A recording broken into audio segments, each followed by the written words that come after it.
You ever hear a Chris Lake track and think, how does the bass line hit so hard? It's not just the sound, it's how it moves, the rhythm, the attitude, and a few tricks producers won't even think to use. And today, I'm going to show you how it's done.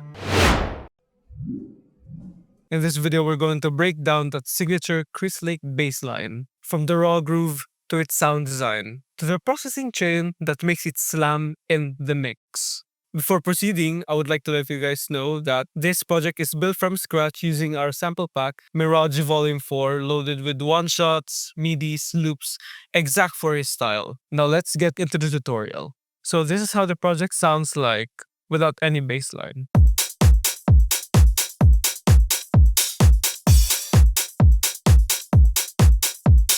So right now we only have the drums, no bassline yet, but it gives us a clear foundation to build our bass energy.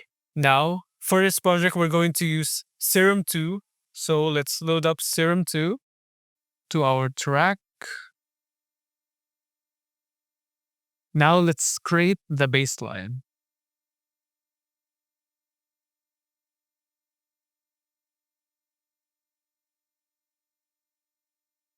So this is how our main groove sounds like without any editing.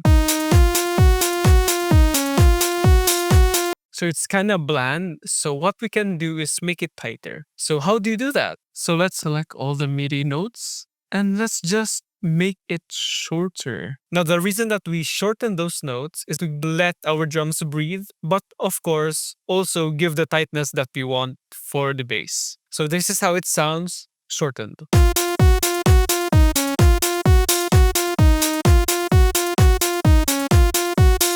Compared to before, it sounds way more energetic and more tight and aggressive. Now let's proceed on to sound designing. Now let's move on over to Serum 2. Let's load that patch again. Let's start off with oscillator A. Let's select analog and let's go to basic shapes. Now what we want is square wave. Let's set it to a square wave around here. Yeah. And let's set the octave to around -3. Now let's move on over to oscillator B. And let's go over onto analog again. And let's set the wavetable into the Juno. Now let's set the wet position to 2, that wavetable position. And now let's set the octave to 2 octaves lower. So you might be asking why we're using another oscillator for this sound. It adds mid-range to the body of the bass and helps the bass line cut through those smaller speakers and make it audible but without muddying the mix. So this is how it sounds like with wavetable A and wavetable B.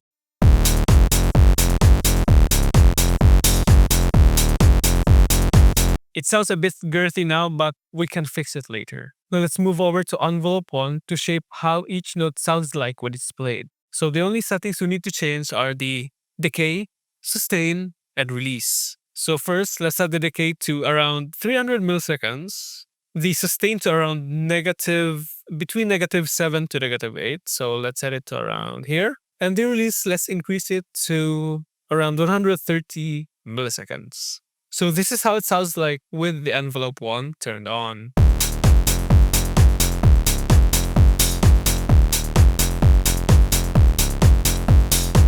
So now let's move on to the sub bass part. The only thing we need to do is turn this on and set the octave onto -3. And this is how it sounds with the sub bass.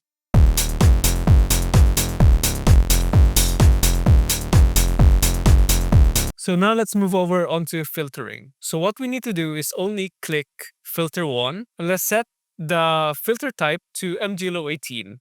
So we do that by clicking this arrow once and we get MGLO 18. Now let's link it to the sub bass. So now let's proceed on to link to the sub bass, wavetable A and wavetable B by clicking these buttons. So this is how it sounds like without any automation. As you can hear, it sounds really muffled. So how do we get that tight and aggressive bass feeling with automation using envelope 1? So let's set the cutoff to 50 Hz, or you can do that exactly just by double clicking and typing. Let's drag envelope 1 to the cutoff and set it to around 25%. And it should sound like this. way bouncier. But it lost a lot of sound. So how do you fix that? So of course, we're going to use distortion and compression. So let's move on over to the effects channel and let's turn on distortion. Now let's leave it at their default settings, but let's only change the mix. So this is how it sounds like with maximum mix for the distortion. Now let's turn it down to around 35%. Now, let's move over onto compression. Let's select compressor. So for the attack, let's set it to around 170 or to 180.1 or something. Between 180 and 170. Now the release, let's lower it down to around between 70 or 60. Now finally, let's set the gain to make it louder.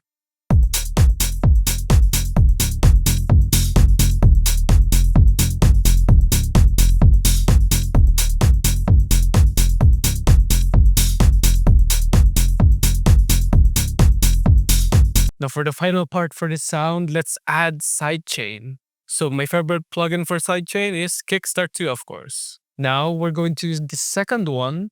Let's drag it to the left and lower the mix a little bit around 90%. Now let's make the bass loop and listen to how it sounds like now.